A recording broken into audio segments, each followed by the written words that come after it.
but we're going to get into spoilers now, so you have been warned. Now, speaking of spoilers, I had some myself going into this film because one of my sources was like, I know what the end credit scene is, and I was like, tell me. And he said it features Mr. Mind telling an imprisoned Dr. Savannah about the 7 realms. And I was like, Mr. Mind, do you mean that little worm? Really? Like that's going to be one of Shazam's major villains?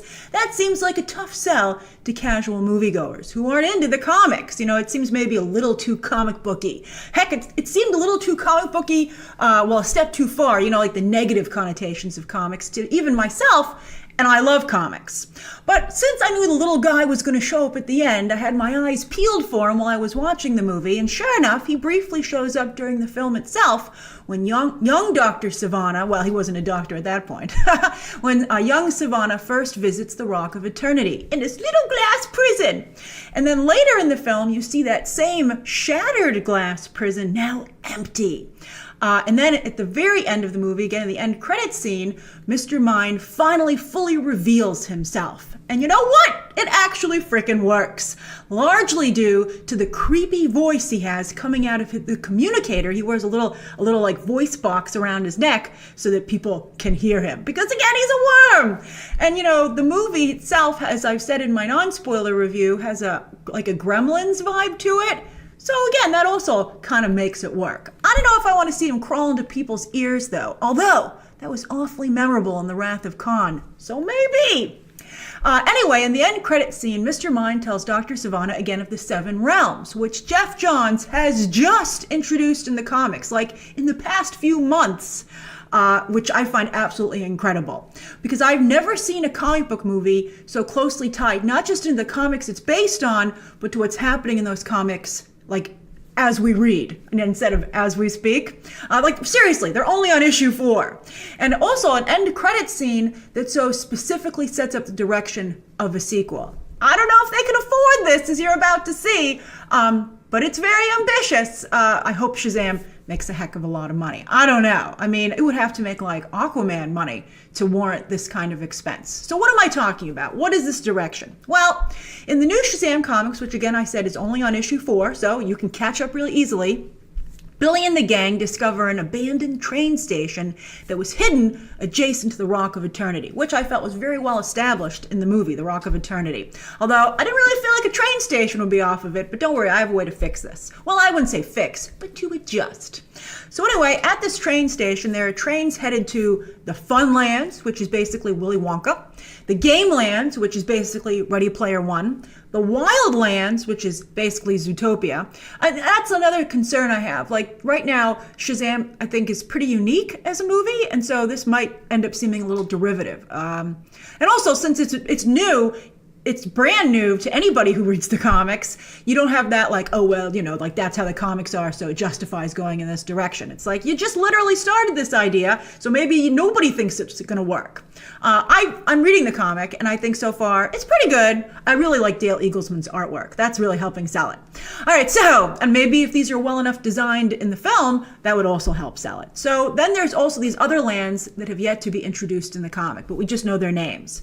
The Dark Lands, the Wazunderlands, the Monsterlands, the one tunnel that is still sealed, and then the Earthlands, our realm, which makes 7. And remember, 7 is a magic number here, right? There were originally 7 wizards on the Council of Eternity. There are 7 deadly sins. But wait a minute.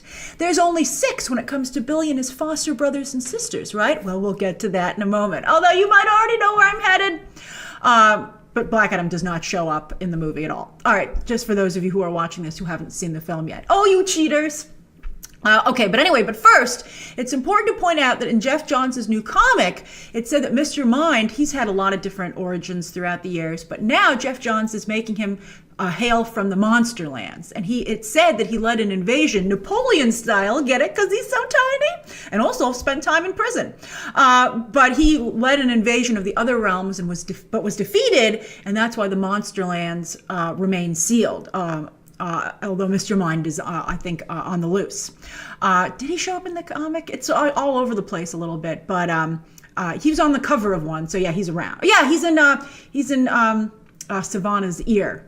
which again, I don't like, I liked Mark Strong so much in the movie. I'm like, leave him alone. Let him be of his own free will. Although I guess the 7 deadly sins were controlling him too. We'll see. This is very complicated. I think they're gonna have to streamline it for a movie.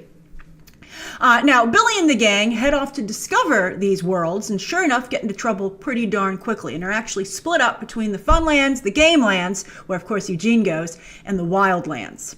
Then at the end of Shazam number 4, my favorite moment in the 4 issues yet, who shows up to discover the station open and is relieved that the monster lands are still sealed and knows he has to go stop/help Billy Batson and friends?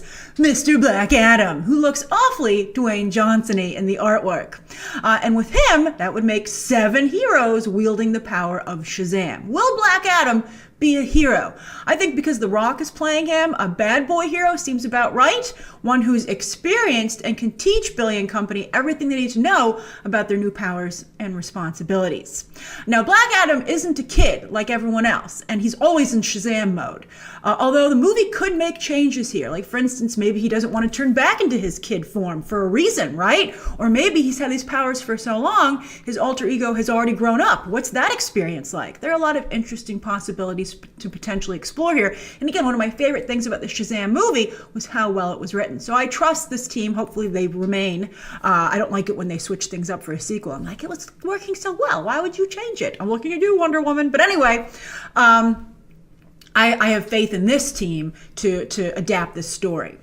So speaking of the story, though, it seems far more expensive than the current Shazam movie, right? Therefore, again, I think that's another reason that David F. Sandberg and company might make some changes. Like, do we need a train station? I love in the movie how Dr. Sivana can turn any door into a portal with his magic writing. I think we should stick with that. I think that's great. And also, I imagine the number of realms we're able to get depends on how much money Shazam makes at the box office. Shazam, I mean, it looks like it's such a wonderful film. I'm a little bit concerned about how it's going to do, again, box office wise. This could become like a TV show on the Warner streaming service. I could maybe see that, but Dwayne Johnson ain't going to be in no TV show. So he's like, I'm worth this kind of money for the budget. And you know what? Maybe he is. So Sandberg's Shazam is pretty grounded, though. Do you want to see it go full fantasy? And should Black Adam be a hero or a villain? I mean, we already have Dr. Sivana and now Mr. Mind, plus other villains that are introduced in each realm in the comics so far. I don't think Black Adam, I like the idea of him kind of like being the experienced one and knowing, and having full capability of his powers and like really able to use them quite well. I think that would give him real purpose in the next chapter of this story. So share your thoughts down below. Are you reading the new Shazam comic? What do you think? And of course, as always, you can check out some more videos right now.